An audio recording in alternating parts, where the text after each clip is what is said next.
Cassino, nós vimos agora há pouco o Twitter oficial do Flamengo falando sobre a lesão do Gabriel Barbosa, mais um no departamento médico que já está lotado, infelizmente. Aí eu tô com a colinha aqui na mão, a sequência do Flamengo nos próximos dias. Joga fora de casa, agora tem pela frente o Bahia. Depois encara o Grêmio. Aí já vem Vasco da Gama, Libertadores, Ceará e Internacional.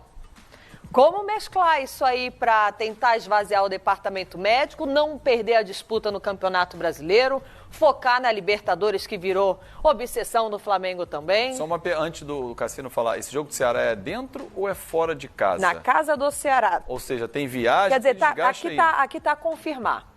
Mas o mando é do Ceará. É do Ceará, sim, exato. Então, temos uma viagem depois do viagem. Internacional, exato. E vai decidir em Porto Alegre, ou seja, cruza o país, tem tudo isso para pensar, né? Exato, tem que analisar. O Ceará está bem no meio entre o primeiro jogo e o segundo jogo do Internacional. O Flamengo faz o primeiro em casa na Libertadores, decide vai fora. A Fortaleza e desce para Porto Alegre. E aí, Cassinão? Pega essa logística. É difícil, né? Mas tem uma coisa que eu fiquei abismado, que passou meio batido.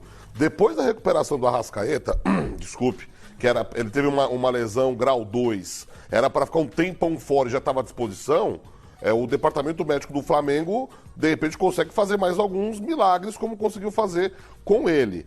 Fica essa pergunta realmente, poxa vida, a mudança de treinamentos do Flamengo com a nova comissão técnica, será que está fazendo os jogadores se lesionarem mais? Mas tem, obviamente, todo tipo de exame, toda a modernidade do futebol atual a favor dos jogadores e da comissão técnica do Flamengo. O Flamengo vai ter algumas semanas, de repente, alguns dias livres, né? Para poder fazer esse trabalho, principalmente de recuperação dos jogadores. O Flamengo teve, como todos os times, a pausa para a Copa América.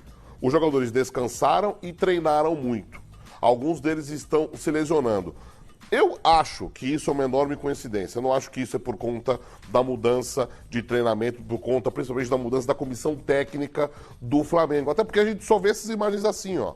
Os caras fazendo o Cooper, aquele primeiro treino lá que o Jesus acompanhava os jogadores, todo mundo ficou meio abismado porque era uma novidade. A gente não consegue ver todo o treinamento do Flamengo. Aí tem aquela história, se o time não vai bem, fala que treina pouco. Se tá indo bem e treina pouco, é mérito do jogador, não é mérito do treinador. Tem que ter, né, um equilíbrio nisso daí, porque é uma situação bastante complicada, até porque a gente não tem acesso a todos ou a maioria dos treinamentos, principalmente dos grandes clubes do futebol brasileiro. Para mim é uma coincidência, sendo otimista, tá, Lívia?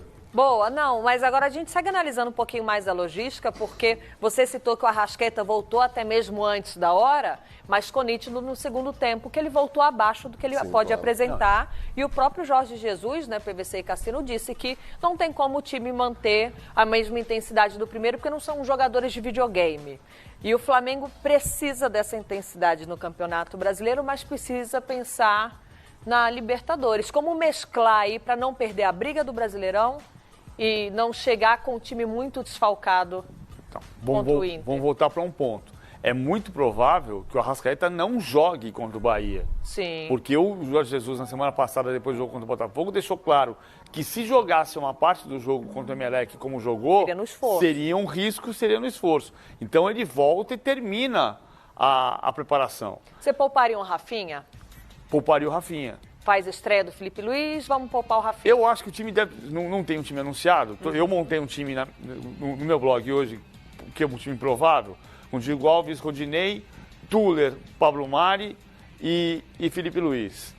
Com Cueja, com... Você já botaria o Felipe Luiz para estrear domingo? Que está se falando que ele pode estrear, que ele tem 100% e pode ir para Bahia para jogar. Se não, é o René. Ele pode ir ganhando o ritmo de jogo para pensar na Libertadores, que lá ele já vai estar liberado. Né? Everton Ribeiro, William Arão, Gerson, Bruno Henrique e Renier. Porque aí o Renier é uma história absurda, que vai passar batido pelos livros. O Renier estreou nas oitavas de final da Libertadores num jogo decisivo, o jogo da virada, e se tivesse o sexto pênalti, era ele que ia bater. O que é mais surpreendente ainda é que ele ia bater o sexto pênalti. Como ele agradeceu, no jogo de estreia. Então, eu acho que a mescla tem que estar aí. Isso o Jorge Jesus tem feito bastante. De apostar no Lincoln, que estava esquecido, de apostar no Lucas Silva, que estava de lado, de Berril colocar não o tem Renier. espaço nessa mescla desse time? PVC? Ele entrou no jogo até. Ele entrou depois. Quem? O Berril. O Berril tem espaço. Eu acho que a mescla é a palavra. O Flamengo não vai montar um time de garotos, Sim. mas o Flamengo precisa usar os garotos.